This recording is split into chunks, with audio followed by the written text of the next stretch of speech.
Sistemáticamente, una tras otra, las iniciativas que hemos planteado para hacer frente a la crisis, para recuperar empleo de calidad, para salvar ese bache que tenemos tan gordo de un casi 40% de gente joven en el paro. Para hablar de todo eso hemos presentado muchas iniciativas y todas ellas han tenido el rechazo sistemático del Partido Socialista y del Partido Aragonés, que es que no quieren entrar a negociar nada en absoluto, ni tan siquiera para mejorar la realidad que vivimos aquí en Aragón. Y lo malo en todo este tiempo, yo creo que lo peor de todo es la sensación de desgobierno tan marcada que tenemos todo el mundo.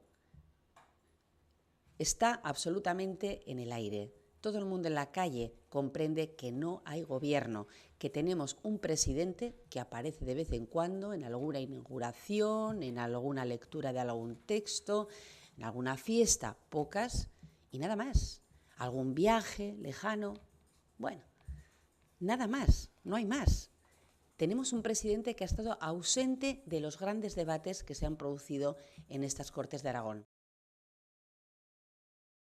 Estamos perdiendo puntos a pasos agigantados en el conjunto del Estado. El año pasado lo decía, hace 2 años también, pero es que este año lo estamos viendo aún de una forma mucho más palpable, muchísimo más. Llegan los presupuestos generales del Estado y por segundo año consecutivo a Aragón nos merman una partida que es básica para el desarrollo de este país, para el presente y para el futuro, y aquí todo el mundo se queda tan contento en el Pignatelli porque entienden qué es lo que hay que hacer, entienden que para que la media estatal sea de un 5,5% o casi un 6% de crecimiento en las inversiones generales del Estado en las comunidades autónomas, Aragón tiene que descender en 2 años un 23%, y entienden que es así, que tenemos que, como siempre, hacernos el harakiri para que otras comunidades autónomas con más número de votantes y seguramente con gobiernos socialistas puedan salir mejor parados.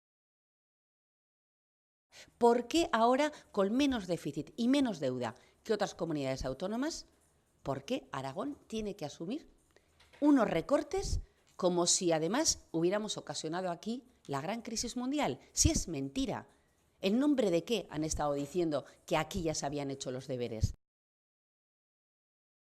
La pregunta que yo lanzo es, si realmente la alcaldesa de La Muela no hubiera sido una alcaldesa del Partido Aragonés, si no se hubiera presentado en una lista del Partido Aragonés, ¿realmente el Partido Socialista hubiera actuado como ha actuado? Porque desde luego en otras comunidades autónomas no está actuando así. Hemos de deducir que, por lo tanto, su posición tibia, absolutamente tibia, ante el tema de la corrupción política es porque tiene que proteger a su socio. Porque puedo comprender, aunque no comparto en absoluto, que el Partido Aragonés se tenga que tragar todo lo que ha estado lanzando durante estos años para ensalzar un modelo de desarrollo como el modelo de La Muela, que era absolutamente insostenible y que todo el mundo estábamos viendo que era una locura. Pero ese era el modelo al que nos querían llevar el señor Biel y el señor Iglesias. Si no hubiera sido la señora Pinilla del Partido Aragonés, ¿qué habría pasado? ¿Qué hubiera pasado en este caso? Lo que sabemos es que todas y cada una de las iniciativas que ha presentado Chunta Aragonesista en relación con La Muela, todas han sido desestimadas por el Gobierno de Aragón.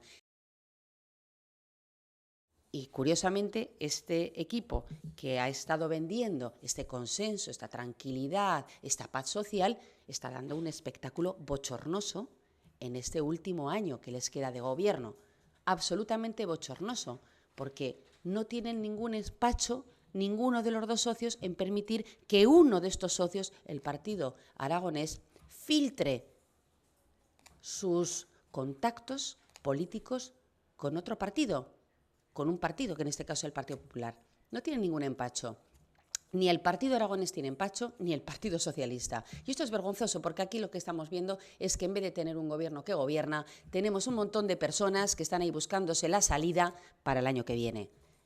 Y, desde luego, hay también implicaciones de partido. Y eso es lo que no se puede permitir jamás. Pero en un momento como el actual, en el que tenemos la situación económica, insisto, y el parón de proyectos tan gordos, insisto, que tenemos, esto, desde luego, es denunciable. Y eso es lo que yo estoy haciendo en estos momentos. De lo que sabemos podemos hablar, pero ¿y de lo que no sabemos? Porque hoy, por ejemplo, nos hemos enterado que debemos, al parecer, 800 millones de euros más por tributos rebajados. Y es que ya no sabemos ya con qué nos vamos a encontrar mañana. ¿Qué hay del espacio Goya y de todo el dinero que se fue por ahí? ¿Qué hay de la estación de Canfranc, en este caso de la rehabilitación? Es que hay muchas cosas de las que no tenemos información y nos vamos enterando a veces porque desde los propios medios de comunicación publicáis noticias de las que no se ha hablado jamás en las Cortes de Aragón, y otras porque haciendo el seguimiento dices, algo tiene que haber en el camino, no explican nada. No solamente han desaprovechado unos tiempos de bonanza para tener un futuro mejor para esta tierra, sino que además han desaprovechado oportunidades de debates que no van a volver, porque el debate de la deuda tributaria no va a volver pasado mañana, el debate de la financiación autonómica no va a volver pasado mañana tampoco, y aún nos queda pendiente el debate de la financiación local.